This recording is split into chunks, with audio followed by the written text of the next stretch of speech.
In this film we're going to show you how to construct the Wills retaining wall SS52 kit, including painting and weathering it.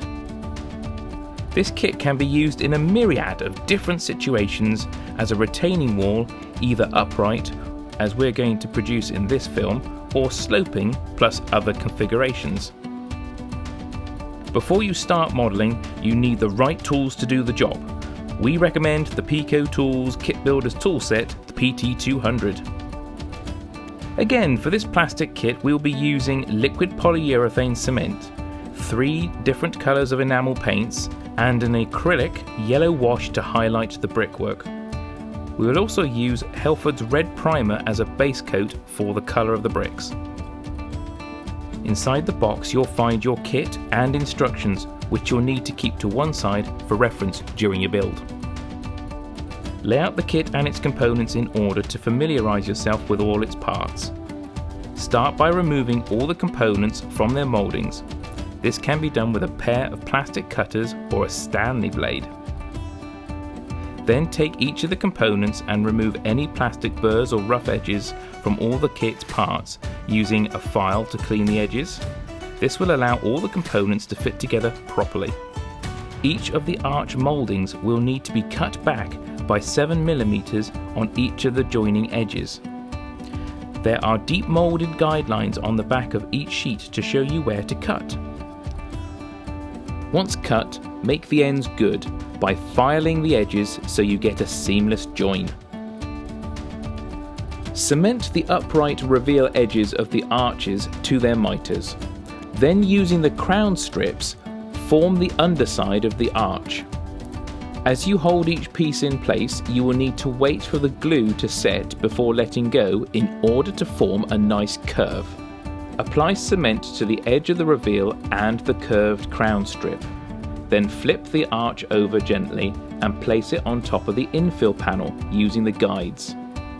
For this film, we're using a brick wall side of the infill panel, but it is reversible, and on the other side is a garage door with access. For the next bit, we recommend using a long ruler or a straight edge whilst joining the 4 arches together. This will keep your retaining wall straight and help keep it steady during its construction. To join the 2 arches together, we would suggest using some of the offcut section of the retaining wall or sprue from the mouldings to help strengthen the joints of your retaining wall and keeping them flat. Keep joining them together as required and then wait for the cement to harden. Whilst you're waiting for the cement to harden, assemble the parapet wall sections by gluing the 2 panels of the wall mouldings back to back and adding the half-round capping strip on the top. Then turn your attention to the piers. Cement the packing piece at the base of the long section of the pier. Then cement the sides and the back in place. When the cement has set, file the top and smooth before fitting the capping stone.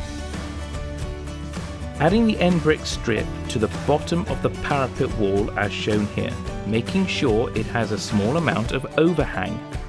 This is important to disguise the join between the arch and the parapet. It also adds some strength.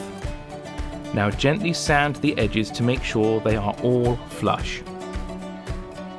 Now start by adding the piers by placing them in the centre of each join between the arches and gluing in place. Then attach the parapet wall and apply glue to the ends along the bottom and behind the end of the brick strip. You may wish to use some packing to keep everything level and straight whilst you're waiting for the glue to set. Now we can begin painting and the preparation before fitting it onto the layout.